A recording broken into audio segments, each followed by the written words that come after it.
너무 걱정해 주시고 또 기도해 주신 분들 많으셔가지고 잘 또 회복하고 지금 또 이렇게 말씀 전할 수 있습니다. 네, 우리 성도님들 가정들도 지금 굉장히 많은 확진자들이 나오고 있고요. 또 우리 자녀들이 특별히 이제 학교를 갔다가 확진되어서 온 가족이 다 이렇게 걸리는 경우들이 많이 있습니다.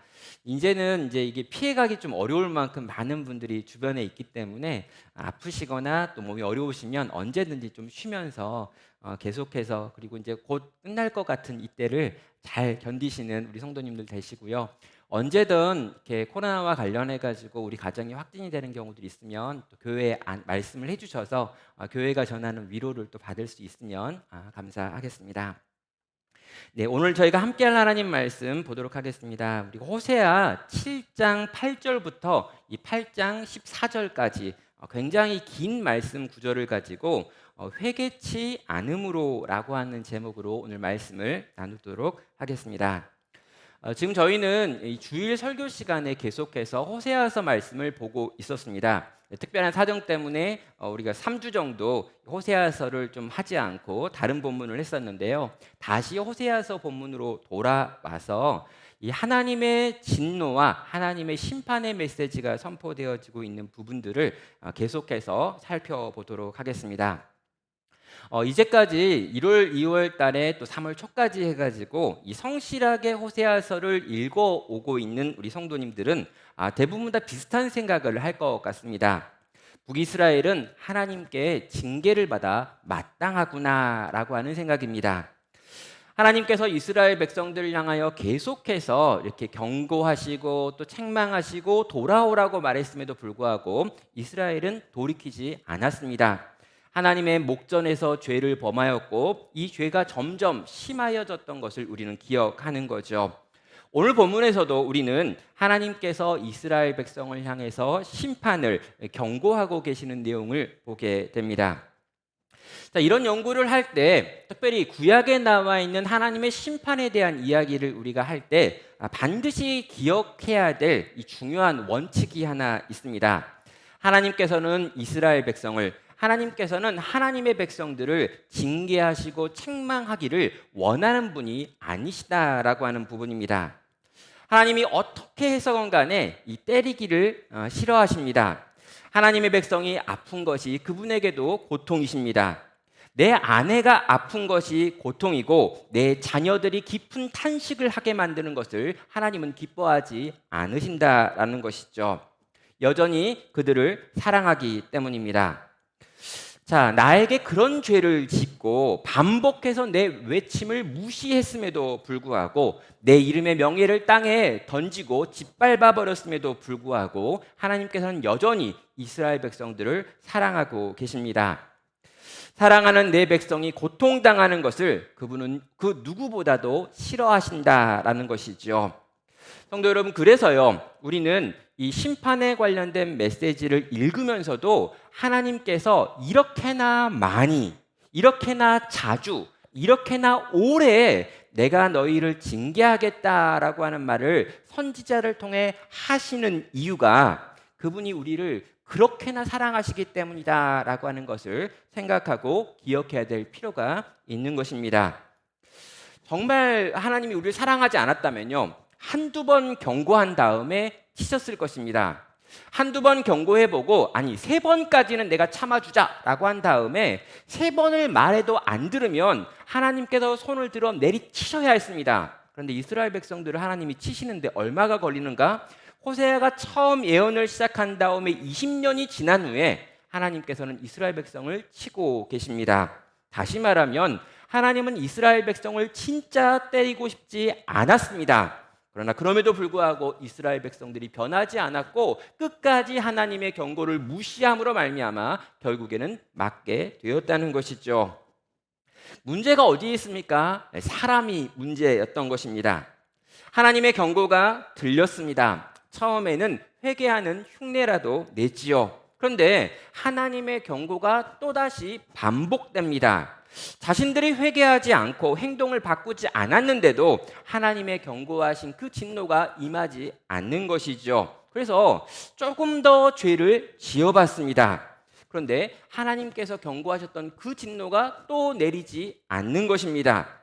여러분 이렇게 되면은요 사람들의 간이 점점 이렇게 커지기 시작합니다. 그래서 하나님은 힘이 없는 분, 하나님은 우리를 때릴 수 없는 분, 하나님은 우리를 어떻게도 하실 수 없는 분이라고 하는 생각을 하게 되는 거죠.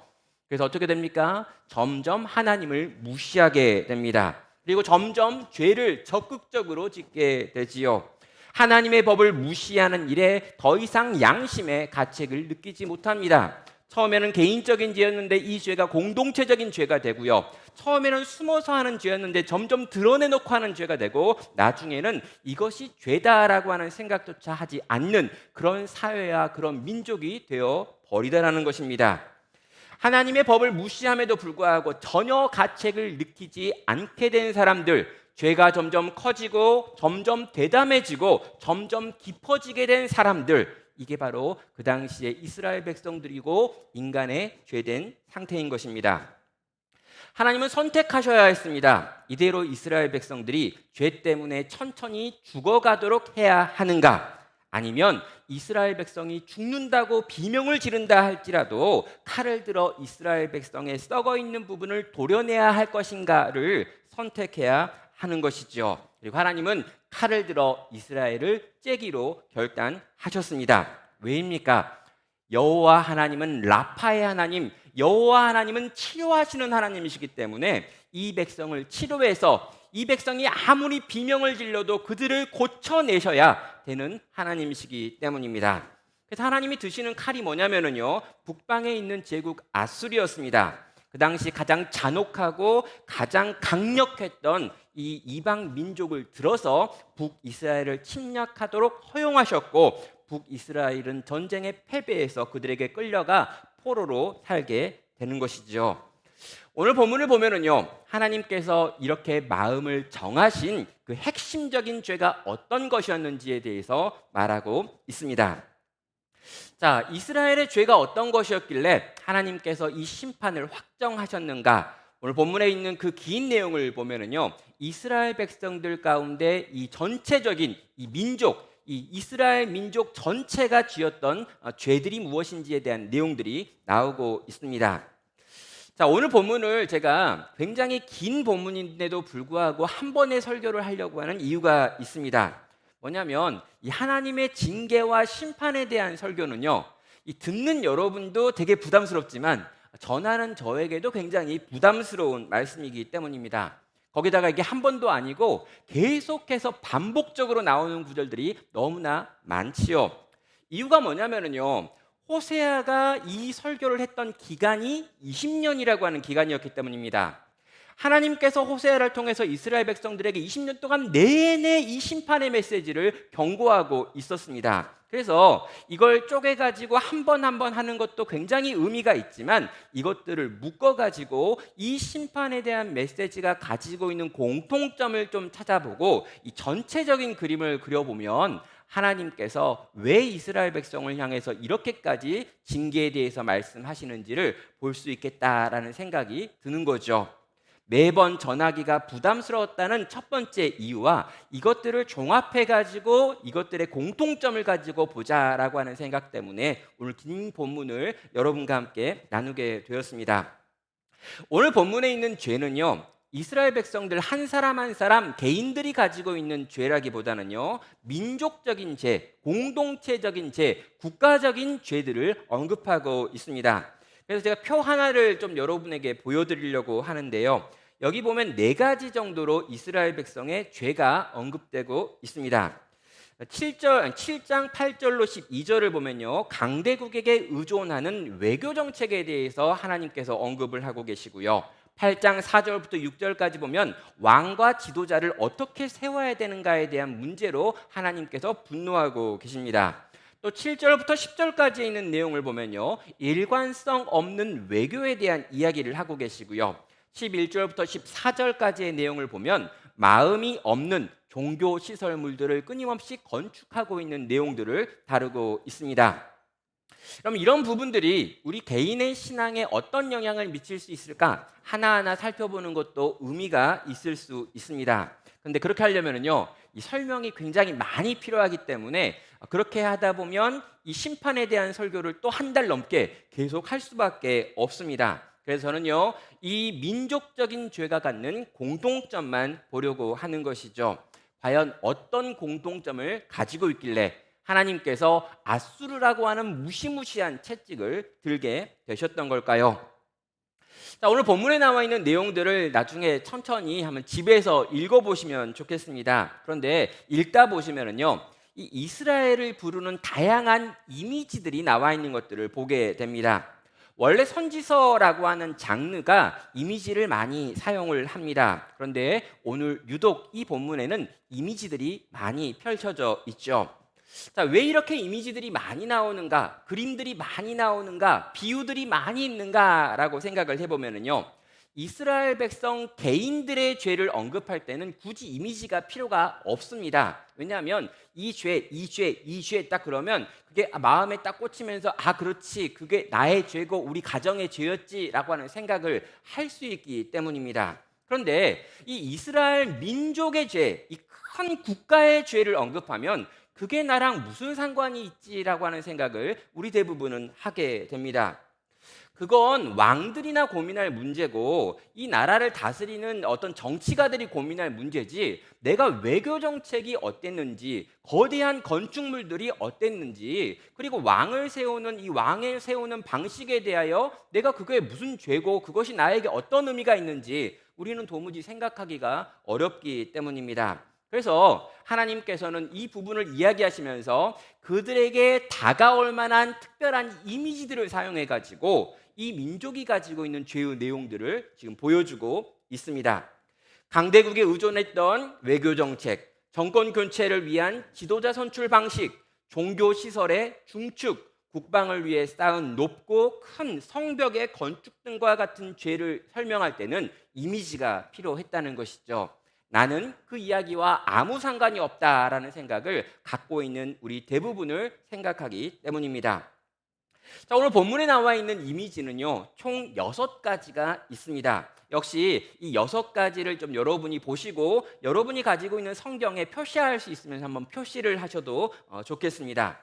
그러면 7장 8절을 보면요, 뒤집어지지 않은 전병이라고 하는 게 나오고, 이 전병은 이제 과자죠. 9절에 보면 백발이 무성할지라도 알지 못함이라는 표현이 나오고요.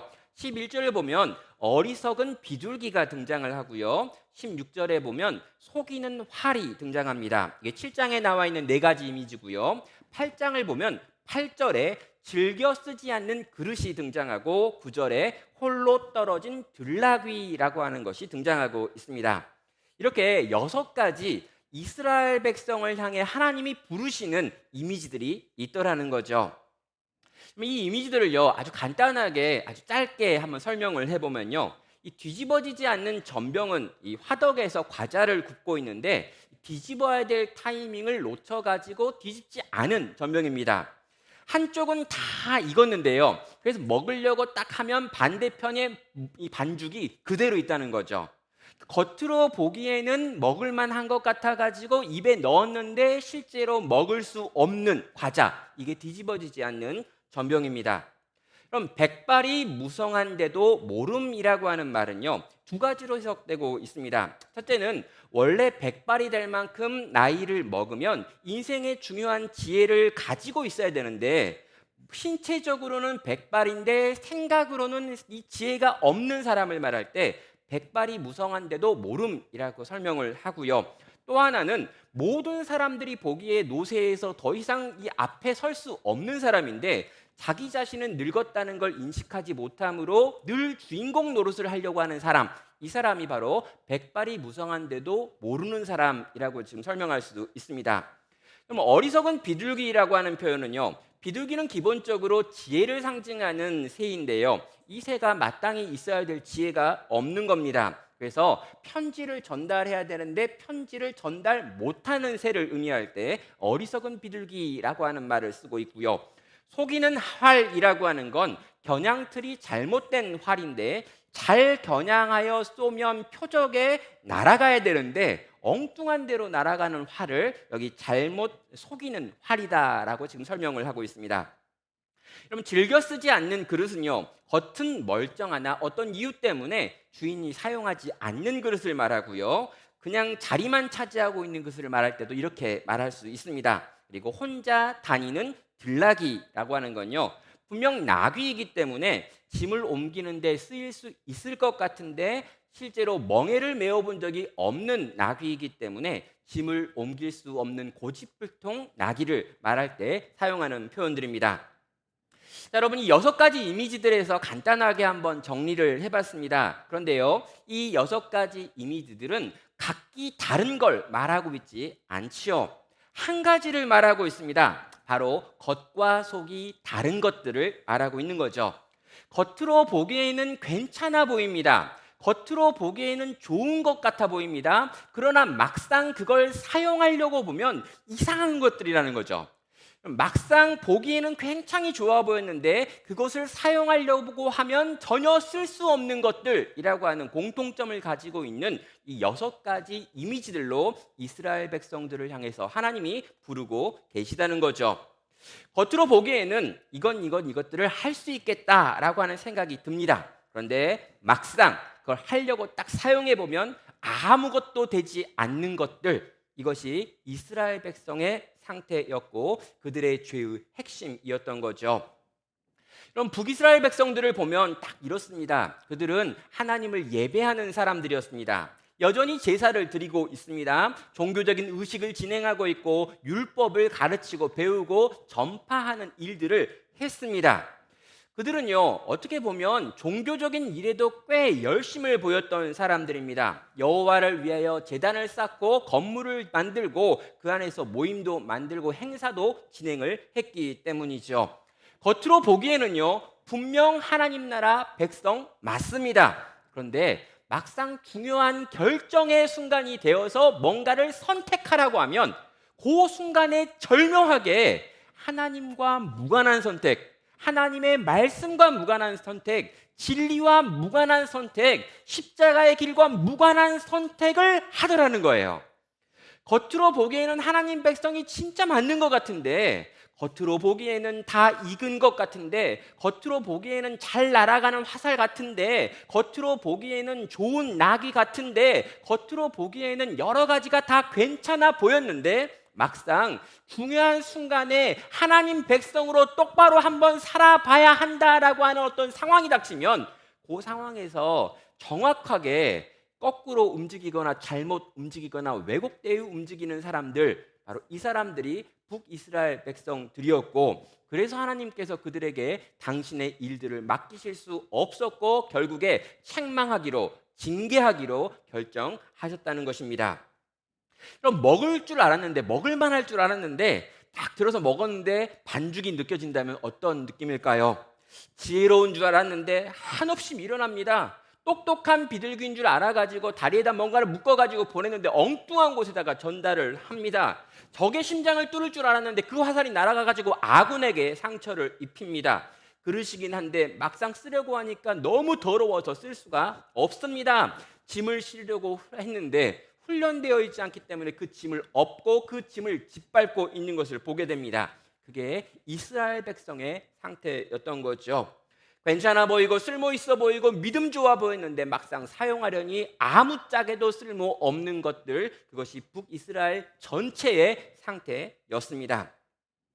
사랑하는 하나님께 성도 여러분, 우리는 어떤가 한번 질문해 보셔야 합니다.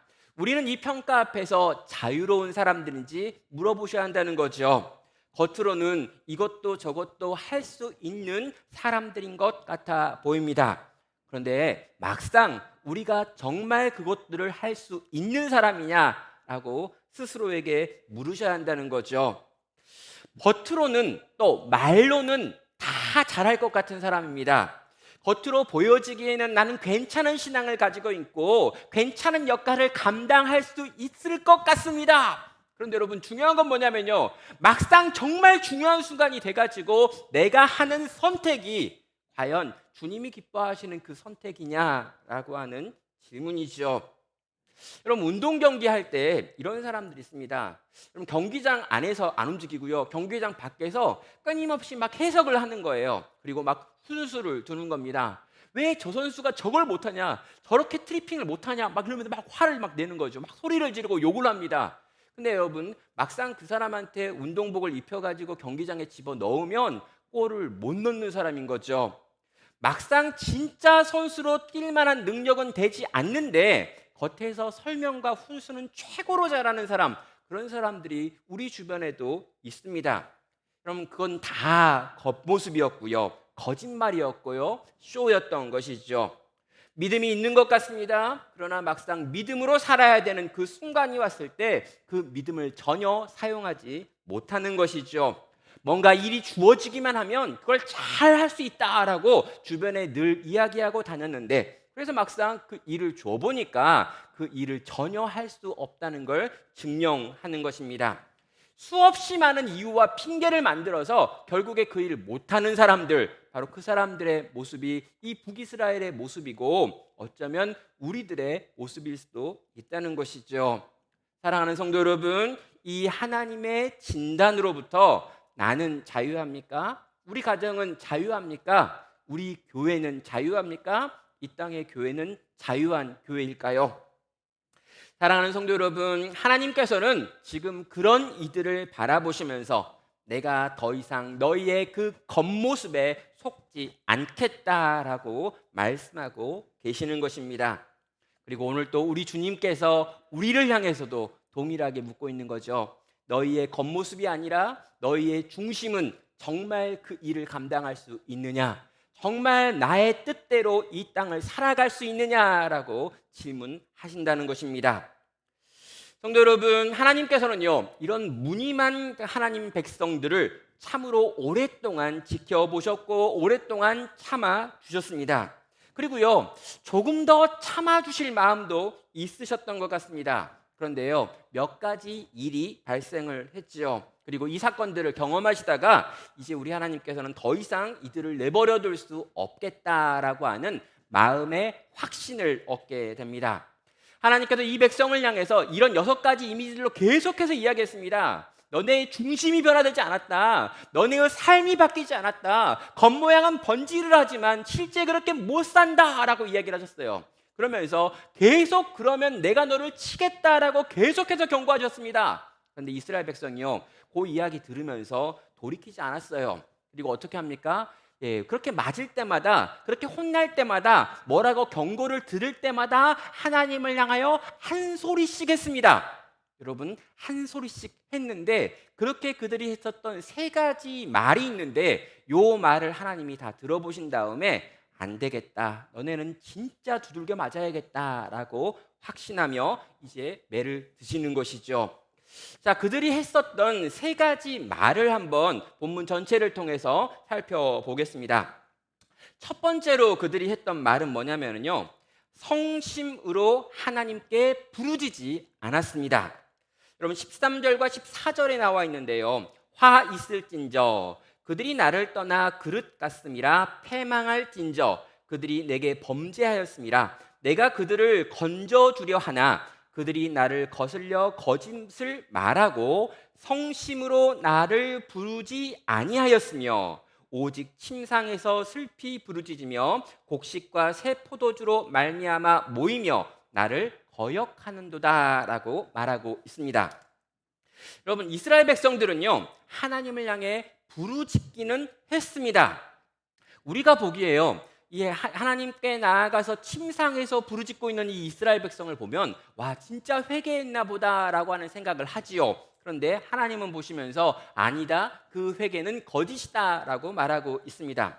어떻게 알 수 있냐면요, 14절 후반부를 보면 알 수 있습니다. 그럼 14절은 이렇게 말합니다. 성심으로 나를 부르지 아니하였으며 오직 침상에서 슬피 부르짖으며, 여기까지가 이 하나님을 향하여 침상에서 슬피 부르짖고 있는 이스라엘 백성의 회개처럼 보이는 부분입니다. 그런데 그 뒤에 뭐가 있냐면요, 곡식과 새 포도주로 말미암아 모이며 나를 거역하는도다라고 하는 것이 지금 대구로 지금 나와 있습니다. 그러니까 대조하고 있는 거죠. 자, 여러분, 그들은 곡식과 새 포도주로 말미암아서는요 한 자리에 모였습니다. 그런데 그들이 하나님의 징계의 손이 너희 위에 있다라고 하는 말을 들었을 때는 오직 침상에서 슬피 부르짖고 있습니다. 이게 그 둘의 차이입니다. 이게 무슨 차이냐고요? 지금 하나님이 너네를 때리신다, 하나님의 징계가 다가왔다, 빨리 회개해라 라고 하는 말 하니까 그들이 생각한 게 뭐냐면요, 그러면 우리가 다 개인적으로 잠자기 전에 얼마씩 침상에서 하나님을 향하여 죄송하다라고 하는 그런 회개 운동을 하자라고 이야기했다는 거예요. 어떻게 합니까? 잠자기 전에 잠깐 자기 집에서 침실에 누워가지고 기도하는 거예요. 근데 여러분, 하나님이 진짜 가슴 아픈 게 뭐냐면요, 그 뒤에 있는 이야기입니다. 그들이 곡식과 관련된 문제, 새 포도주와 관련된 문제가 발생했을 때는 꼬박꼬박 모여가지고 이 문제를 해결하기 위해 그토록 애써 놓고는 내가 너네를 때리겠다는 말이 얼마나 우스웠으면 그들은 침상에서 겨우 자기들끼리 시간을 내지도 않고 모이지도 않고 흩어져 가지고 자기의 개인적인 시간에 잠깐씩 기도하는 정도로 해결할 수 있다고 생각하느냐는 거예요. 먹는 문제가 발생하니까 이 곡식의 문제와 새 포도주의 문제가 발생했을 때는 그렇게나 열심을 내며 어떻게든 모여가지고 이걸 해결하려고 그렇게나 애쓰던 너희들이 지금 내가 너네를 때리겠다라고 하는 이 무시무시한 소리를 듣고는 기껏 한다는 게 침상에서 잠들기 전에 잠깐 손을 모으고 기도하는 운동을 하자라고 하는 그게 얼마나 우훈지 내가 느낀다라는 것입니다. 여러분, 표준 세번역이라고 하는 번역에서는요, 호세아 4장 14절을 이렇게 번역하고 있습니다. 그들이 나에게 부르짖으나 거기에는 진실이 없다. 오히려 침상에 엎드려 통곡한다. 곡식과 포도주를 달라고 빌 때에도 몸을 찢어 상처를 내며 빌고 있으니 이것이 나를 거역하는 것이다 라고 말하고 있습니다.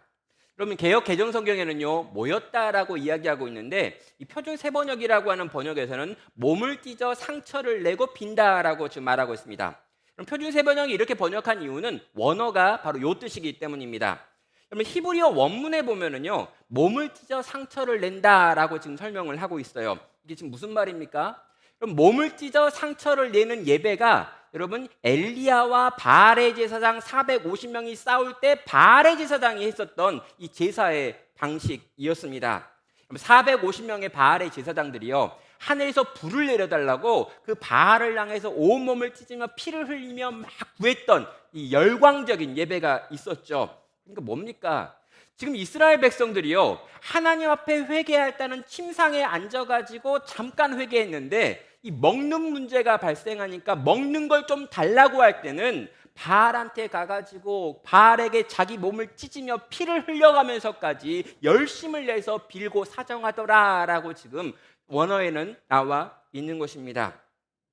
사랑하는 성도 여러분, 우리는요, 이스라엘 백성들이 침상에서 울면서 부르짖는 것도 대단한 회개다라고 생각을 합니다. 왜냐하면 우리는 그것도 안 하니까요.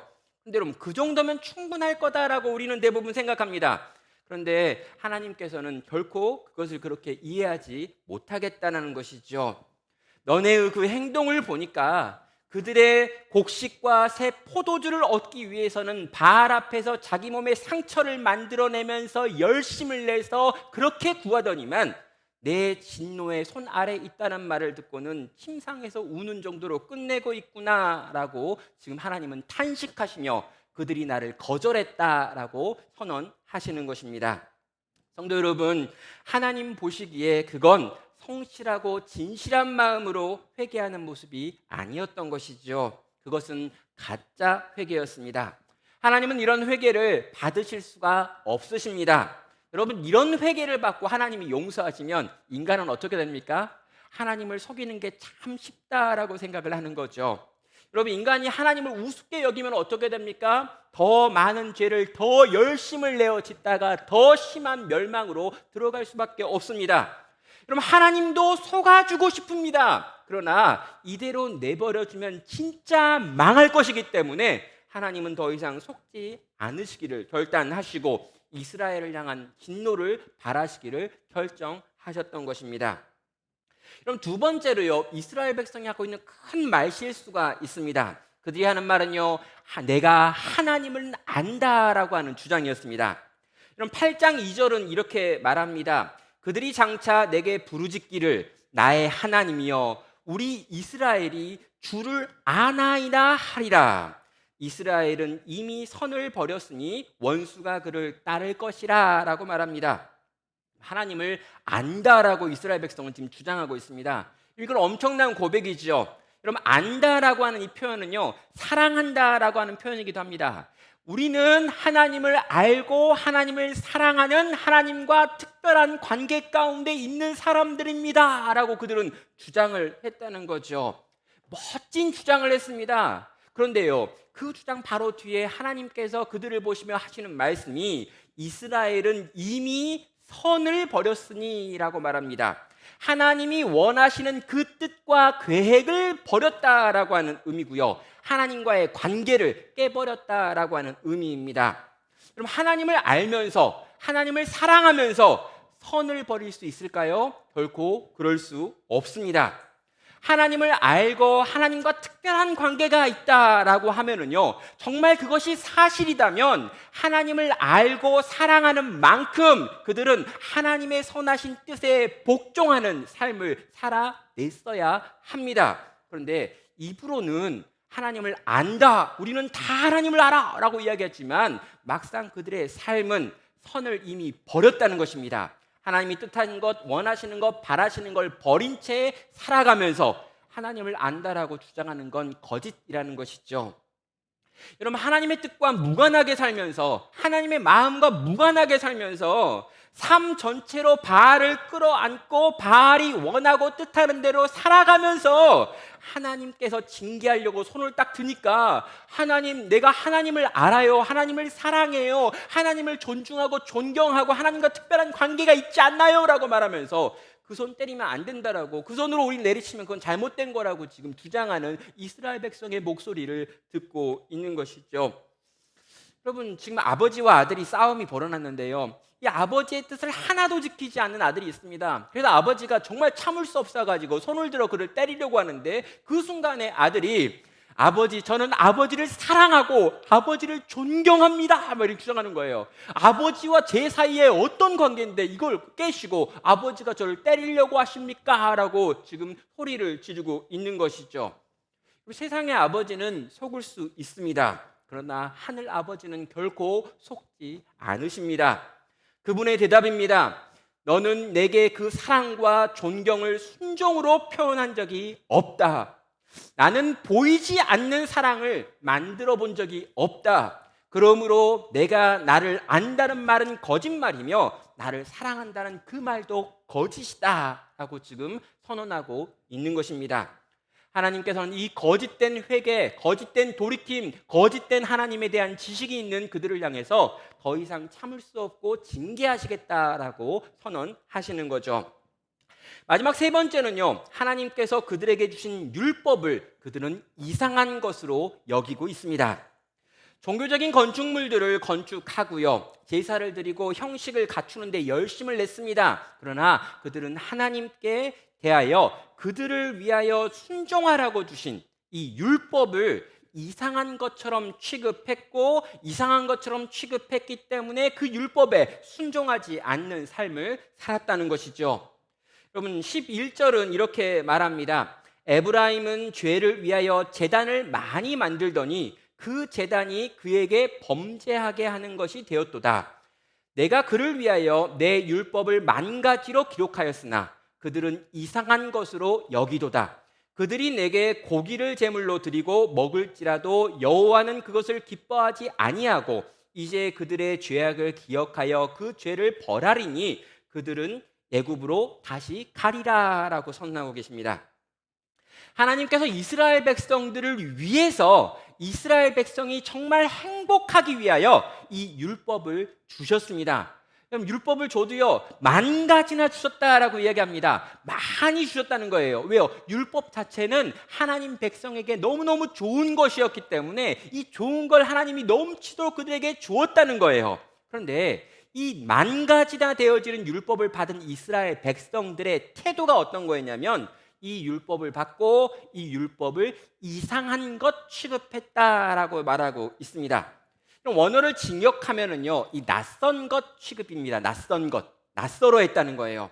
만 가지나 되는 율법을 주셨는데 이 율법을 그들은 배우지 않았습니다. 그들은 가르치지 않았습니다. 그들은 이 율법을 진지하게 생각하고 묵상하고 고민해보지 않았습니다. 그래서 그들은 이 율법이 딱 나타나면요, 너무 낯선 거예요. 마치 태어나서 처음 본 것처럼. 하나님께서 사랑하셔서 만 가지나 율법을 주셨는데 이 율법을 막상 그들이 눈앞에 딱 보면요, 아무도 이 율법을 아는 사람이 없어요. 왜요? 보지 않고 배우지 않고 듣지 않고 고민하지 않고 신경 쓰지 않았기 때문이죠. 그리고 여러분, 낯선 것을 위하여 낯선 것에 순종하는 사람은 세상에 없습니다. 그럼 잘 알고 배우고 깨닫고 마음으로 담고 있는 것임에도 불구하고 순종하는 건 어려운데요, 심지어 낯선 것에 순종할 수 있는 사람은 없다라는 것이죠. 성도 여러분, 그들은요 종교적인 열심이 있었습니다. 그래서 그들은요 제단들을 많이 만들었습니다. 예배를 많이 만들었습니다. 다양한 종류의 제사들을 드렸습니다. 많은 고기를 가지고 와가지고 그 고기를 바치는 일들도 있었습니다. 그들은 하나님을 사랑한다고 주장했습니다. 그리고 하나님께 열심이었다라고 이야기를 했어요. 그런데 막상 그 하나님께서 주신 율법에 대해서는 낯설어하는 것으로 지금 반응하고 있습니다. 율법을 이상한 것이라고 생각했습니다. 절대 낯선 것에 헌신할 수 없는 우리들처럼 그들은 이 율법이 있음에도 불구하고 전혀 그 율법과 무관한 삶을 살고 있다는 것이죠. 사랑하는 성도 여러분, 하나님을 사랑하고 존경한다고 했지만 그 하나님의 입에서 나온 우리를 위한 말씀인 율법에 철저하게 반응하지 않고 살아갔던 그 이스라엘 백성들은 불순종으로 이어질 수밖에 없었습니다. 우리식으로 표현하면 이렇게 표현할 수 있죠. 하나님, 당신은 고대의 신이시기 때문에 요즘 분위기가 어떤지 잘 모르십니다. 광야의 신이시고 목축의 신이시기 때문에 당신은 이 가나안 땅에서 우리가 해야 되는 농경에 대해서는 아무것도 모르십니다. 당신의 조언은 이 시대에 하나도 어울리지도 적절하지도 못합니다. 그러니 당신은 그저 저 제단에 앉아가지고 우리가 챙겨드린 고기나 드시면서 쉬엄쉬엄 그냥 거기 계십시오.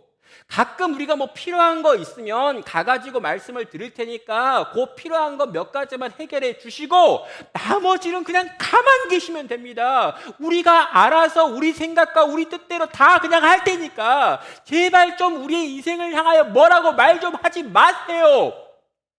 그럼 이게 이스라엘 백성의 태도였습니다. 하나님, 다시 한번 말씀드리는데 우리 인생은 우리가 우리 마음대로 살 겁니다. 여러분, 이 경제 문제나 이 정치 문제나 우리가 살아가는 이 가정 교육의 문제나 직장을 찾는 문제나 내가 밥 먹고 살아가는 이 모든 문제들에 대해서는 내가 더 전문가니까 하나님, 당신은 한마디도 하지 마시고 그냥 저기 저 멀리 계시다가 일주일에 한 번 교회 가서 드리는 예배나 받으시고 내는 헌금이나 받으시고 좀 내가 해야 될 어떤 봉사활동 이런 것 좀 받으시면서 그냥 거기 멀리 계세요. 이게 그들의 태도였다는 거죠. 그리고 어쩌면 이게 오늘날 이 땅의 교회의 태도가 아닌지도 저는 질문하고 싶습니다. 세상을 살아가는 지혜는 다 우리가 가지고 있습니다. 이 성경은 너무 옛날 이야기여서 아무짝에도 쓸모없는 이야기입니다. 아니, 설교 들은 걸 우리 삶 가운데 전혀 적용할 생각이 없습니다. 큐티를 합니다. 그러나 그 큐티한 내용을 가지고 내 삶 가운데 가지고 와서 어떤 영역에서 어떻게 이 말씀을 적용할지 전혀 고민하지 않았습니다. 세상을 살아가는 방식은 여기 따로 있고 교회 생활을 하는 방식은 여기 따로 있는 거죠. 그렇게 살아가고 있는 우리들을 바라보시면서 하나님께서는 우리에게 말씀하고 계신다는 거죠. 내가 너희를 위하여 율법을 만 가지나 주었는데 이 모든 율법을 이상한 것처럼 여기는 너희는 도대체 누구냐라고 말하신다는 것입니다. 성도 여러분, 이 이스라엘 백성을 향한 하나님의 경고가 우리를 향한 하나님의 경고가 아니기를 간절히 바랍니다. 하나님께서 내게 주신 말씀, 하나님께서 내게 주신 법, 이 법을 나의 삶의 현장에서 어찌하였건 간에 적용하려고 애쓰고 노력하시는 성도 되시기를 주의 이름으로 축원합니다. 이제 말씀을 마무리해야 되죠. 여러분, 이스라엘 백성을 향해 하나님이 많은 말씀을 하셨습니다. 6가지로 진단을 하셨고 3가지 그들이 했던 말들에 대해서 언급을 하셨습니다. 이 모든 말들을 요약하면요, 딱 한 단어로 요약될 수 있습니다. 이스라엘 백성들은 거짓된 회개를 했고요, 하나님께서는 그 회개를 받지 않으신다라는 거예요.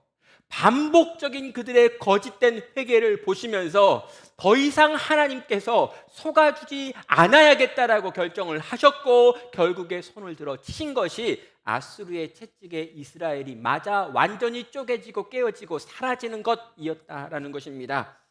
하나님께서 북이스라엘을 치셔야 되는 이유가 바로 이것입니다. 이스라엘 백성은 지금 자기들의 상태가 어떤 상태인지 여전히 파악하지 못하고 있습니다. 하나님께서 아수르라고 하는 거대한 채찍을 들어 치려고 하시는데, 이들은 지금 하나님과 우리가 어떤 사이냐라고 하는 이야기를 하고 있습니다. 기껏 침상에서 기도하면서 주님을 안다라고 주장하고 있습니다. 종교 시설물들을 세우고 거기서 예배를 드리고 있다라고 말하면서 하나님께서 우리를 징계하실 이유가 없다라고 지금 말하고 있는 거죠. 여러분, 지금 뱃속에서요, 뭐 하나가 지금 썩어 들어가고 있는데, 막 썩어 들어가서 이제 곧 죽게 되었는데요, 나는 지금 감기에 걸린 거야, 나는 지금 만성 피로인 거야, 조금 쉬면 되고 비타민 먹으면 돼 하고 말하고 있다면, 여러분, 이걸 계속 반복하고 있다면 어떻게 해야 합니까? 영혼의 의사가 되신 하나님께서 이 사람을 끌고 가서라도 배를 째서 그 안에 있는 썩은 것들을 드러내야 한다는 것이죠. 지금 이 일이 일어나려고 하는 것입니다. 하나님께서는 당신의 진노를 확정하셨습니다. 이 절대적인 영혼의 의사가 되신 하나님께서 이제 하나님 친히 손을 들어가지고 이스라엘 백성을 끌고 와서 수술하시기를 결정하셨다는 거죠. 끝까지 나는 괜찮다 하다가 버티고 버티다가 결국 죽어버릴 수밖에 없는 이스라엘 백성을 향해 하나님이 치료를 결정하신 것입니다. 사랑하는 성도 여러분, 이 땅에 죄가 많아진다고 해서 하나님께서 이 무거운 채찍으로 들어 치시지 않습니다. 여러분, 죄가 아무리 많아도 하나님이 그 죄가 많기 때문에 채찍을 들어 치는 경우는 없어요. 왜요? 하나님의 그 은혜는요, 그 수없이 많은 죄들보다 더 강력하기 때문입니다. 그리고 사실 생각해 보면은요, 인간의 죄는 늘 넘쳐났습니다. 그럼 역사 속에 인간이 만드는 죄가 끊이지 않았던, 넘쳐나지 않았던 적은 단 한 번도 없어요. 온 땅에는 늘 죄가 넘쳐났는데요, 어떤 때는 하나님이 용서하셨고요, 어떤 때는 하나님이 이 진노의 채찍으로 아주 강하게 때리셨습니다. 근데 이 진노의 채찍으로 때리셨던 때가 언제인지를 우리는 봐야죠. 언제입니까? 사람들이 더 이상 회개하지 않을 때였습니다. 하나님께 나오지도 않고 하나님께 은혜를 구하지도 않을 때, 정상적인 방법으로는 아무도 하나님을 향해 나아오려 하지 않은 그때 하나님께서는 진노의 채찍을 들어 치심으로 그 죄인들로 하여금 돌이키게 만들어 내셨다는 것이죠. 하나님은 마음이 찢어지십니다. 하나님은 내 백성을 때리기 싫어하십니다. 하나님은 내 백성이 맞고 고통하고 아파하고 슬퍼하고 이 고통감이 원망하게 되는 것 싫어하십니다. 그러나 그 모든 고통보다 죽는 것이 더 악하기 때문에 하나님은 치셔라도, 하나님은 때리셔서라도 하나님의 백성들을 향한 돌이킴을 만들어 내신다는 것이죠. 성도 여러분, 오늘 본문을 보면은요, 수없이 많은 죄들을 이야기하고 있습니다. 국가 외교에 대한 문제들이 나오고요, 권력자들을 어떻게 세워야 되는지, 누가 권력을 가져야 되는지에 대한 내용도 나오고요, 종교 시설물들을 어떻게 세울지, 거대한 성벽을 만들어내는 이런 토목공사와 관련된 내용들도 나와 있습니다. 그런데요, 이 모든 내용들의 중심에는 여전히 우리가 가지고 있는 죄와 똑같은 죄가 들어 있었습니다. 우리가 어떤 존재인지 모른다는 것과 하나님 앞에 우리가 거짓으로 나가는 것이 너무나 많다는 것, 이 두 가지였습니다. 입으로는 대단한 것 같이 말하고 겉으로는 괜찮아 보였지만 손과 발이 전혀 따라오지 않는 신앙의 삶을 살았던 것입니다. 여러분, 대부분 우리도 이와 비슷한 상태에 놓여 있지는 않으십니까? 그럼 끝까지 우리도 하나님께 묻고 있지 않나요? 하나님, 왜요? 나 좀 잘 산 것 같고, 예배도 잘 드린 것 같고, 큐티도 잘 하고 있는 것 같고, 이렇게 저렇게 평생 동안 주를 위해 여러 가지로 헌신한 것도 같은데 왜 내 삶이 이렇게 어렵고 지금 우리의 삶 가운데 있는 일들은 이렇게 힘든 것들입니까? 라고 항의하면서, 나는 좀 괜찮은 사람인데 나는 부당하게 하나님께 맡고 있다라고 말하고 생각하고 그렇게 항의하고 있는 게 우리들의 모습은 아닐까요? 사랑하는 성도 여러분, 북이스라엘에 빠졌던 올무에서 벗어나시기를 주님의 이름으로 축원합니다. 우리는 우리가 죄인인 줄 아는 의인이 되어야 합니다. 건강한 줄 아는 이 불치병 환자가 아니라, 내가 지금 심각한 문제를 품고 있어 하나님의 은혜와 하나님의 자비와 하나님의 사랑과 하나님께서 우리 가운데 보내시는 구원자이신 예수님이 없이는 단 하루도 살아갈 수 없는 존재들이다 라고 하는 걸 늘 기억하셔야 한다는 것입니다. 사랑하는 성도 여러분, 그래서 늘 주님께 나아오십시오. 그래서 늘 주님께 엎드리십시오. 늘 주님께 도움을 구하십시오. 늘 주님께 살려달라 구하십시오. 늘 깨어있기를 구하십시오. 정신을 차릴 수 있게 해달라고 구하십시오. 돌아가는 이 바쁜 세상 속에서, 이 분주 세상 속에서 우리가 보여드려야 될, 우리가 들려드려야 될 참된 회개로 주님께 나아가 엎드릴 때, 사랑하는 우리 주님께서 우리의 회개를 받으시고 기뻐하시며 우리를 향한 심판과 이 땅을 향한 그분의 진노를 감하실 것이기 때문입니다. 진노 중에라도 긍휼을 베푸시고 은혜를 베푸실 우리 주님을 향해 다 함께 나아가 엎드리시는 귀하고 복된 나눔교회 모든 성도 되시기를 주님의 이름으로 축원합니다.